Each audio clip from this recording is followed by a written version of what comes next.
Australia పర్యటన కొండలరెడ్డి గారిది బాగా విజయవంతం అయినట్టుంది, చూస్తుంటే వర్కౌట్ అయినట్టుంది.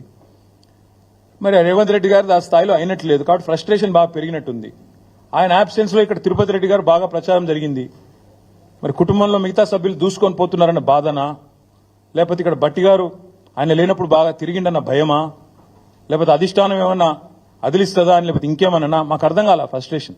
ఆయన రంకెలు ఆవేశం చూస్తుంటే నాకు నిజంగానే డౌట్ వస్తున్నది. ఆయన మాట్లాడే మాటలు నిజంగా, ఎందుకంటే నేను అమెరికా పోయిండు వచ్చిండు 15 ఆగస్టు నాడు స్పీచ్ ఇచ్చిండు, నేను వింటా ఉంటే నిన్న ఏమైనా మంచి ముచ్చట్లు చెప్తాడేమో ముఖ్యమంత్రి అని.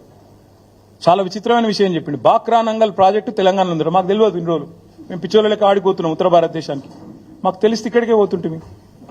ఇంత గొప్ప ముఖ్యమంత్రి మాకు ఇచ్చినందుకు కాంగ్రెస్ పార్టీకి ధన్యవాదాలు.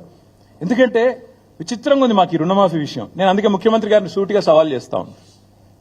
రేవంత్ రెడ్డి గారు, నీకు చిత్తశుద్ధి ఉంటే నిజంగానే నువ్వు చెప్పిన మాటల్లో ఒక్క 1% నిజం ఉన్నా నీ నియోజకవర్గానికే పోదాం రా. సెక్యూరిటీ లేకుండా, భద్రత లేకుండా రా. మీడియాని తీసుకొని పోదాం, మీడియాని తీసుకొని మంచిగా లైవ్ టెలికాస్ట్ కిట్లను తీసుకొని పోదాం. నీ కాన్స్టిట్యున్సీకి పోదాం. ఊరు కూడా నీ ఇష్టం, మండలి నీ ఇష్టం, ఊరు నీ ఇష్టం. రైతు వేదికలు కట్టిండు కేసీఆర్, మంచిగా రైతులను కూర్చోబెట్టు. ఒక్క రైతు వేదికలోనన్నా రైతులు కనుక 100% రుణమాఫీ అయిందంటే నేను అక్కడే నా రాజీనామా పత్రం స్పీకర్ గారికి పంపిస్తా, రాజకీయం వదిలేసి శాశ్వతంగా ఇంట్లో కూర్చుంటా. ఒక్క ఊర్లో, ఏదన్నా ఒక్క ఊర్లో చెప్పిస్తావా? నువ్వు చెప్పిన దానిలో వాస్తవం ఉందా? నువ్వు చెప్పిన లెక్క ప్రకారం రైతులు రుణమాఫీ జరిగిన విషయం వాస్తవమే అయితే కొడంగల్లో ఏ ఊరో నువ్వే డిసైడ్ చేయి, పోదాం.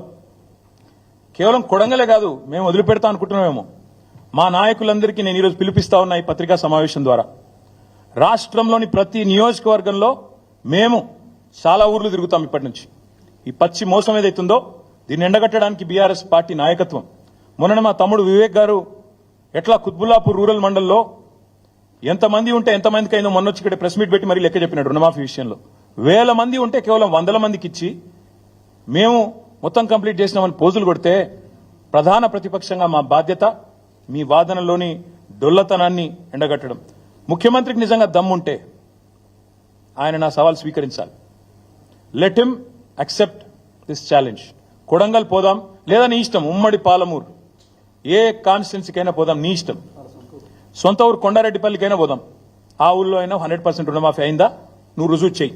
అక్కడ ఉన్న రైతులందరినీ కూర్చోబెడదాం. మీడియా సెక్యూరిటీ వద్దు, ఆఫీసర్లు, చీఫ్ సెక్రటరీలు, భయపెట్టేటోళ్ళు, బ్యాంకర్లు ఎవరొద్దు. మీడియా నువ్వురా, నేను వస్తా మా పార్టీ నుంచి రైతులతో చెప్పిస్తే అక్కడనే మీడియాకి నా రాజీనామా ఇచ్చి రాజకీయ సన్యాసం, మళ్ళీ మీరు నా ఇంటర్వ్యూ కూడా మళ్ళీసారి ఇవ్వాల్సిన అవసరం ఉండదు, మీకు కూడా బాధ ఉండదు. అట్లా అక్కడే వదిలేసి వచ్చేస్తా. ఇంకొక మాట కూడా అడుగుతా ఉన్నా రేవంత్ రెడ్డి గారిని, సగం కూడా చేయకుండా 40% కూడా చేయకుండా సంపూర్ణంగా చేసినామని చెప్పుకోవడం అంటే ఇది సంపూర్ణంగా దిగజారడమే. ఇంతకంటే నీతి బాహ్యమైన పని ఇంకోటి ఉండదు. వాళ్ళ రుణమాఫీ కాలేదు వాస్తవం, రైతు బంధు రాలేదు. ఎవరిని అడిగినా రైతు చెప్తాడు నీకు. ఇవాళ చాలా మంది రైతుల ఆందోళనలో ఉంటే లక్షలాది మంది రుణమాఫీ కాక నువ్వేమో సంబరాలని చెప్పి సన్నాయి నొక్కులు నొక్కితే డెఫినెట్ గా రైతుల్లోంచే నువ్వు ఫీల్డ్కి వస్తే నీకే తెలుస్తుంది. అందుకే అనేది నేను, సెక్యూరిటీ లేకుండా రా, అధికార గణం లేకుండా, మంది మార్బల్యం లేకుండా రా, పోదాం. కొండారెడ్డి పల్లెకి పోదామా, ఇంకో ఊరుకు పోదాం. తప్పకుండా అన్ని విషయాలు రైతులే చెప్తారు. నేను మీ అందరినీ కోరేది, ఈ రుణమాఫీని ఏకకాలంలో చేస్తామని చెప్పి మోసం చేయడమే కాకుండా 8 నెలల పాటు సాగదీసి ఇప్పుడైనా మళ్ళీ ఏదో చేసినట్టు బిల్డప్ ఇస్తున్నారు. ఇది పచ్చి మోసం, పచ్చిదగా. ముఖ్యమంత్రి మీద చీటింగ్ కేసు పెట్టాలి. నిజానికి రైతులను మోసం చేసినందుకు చీటింగ్ కేసు పెట్టాలి. తప్పకుండా ఆ పని కూడా రైతులు చేస్తారని నేను అనుకుంటా ఉన్నా.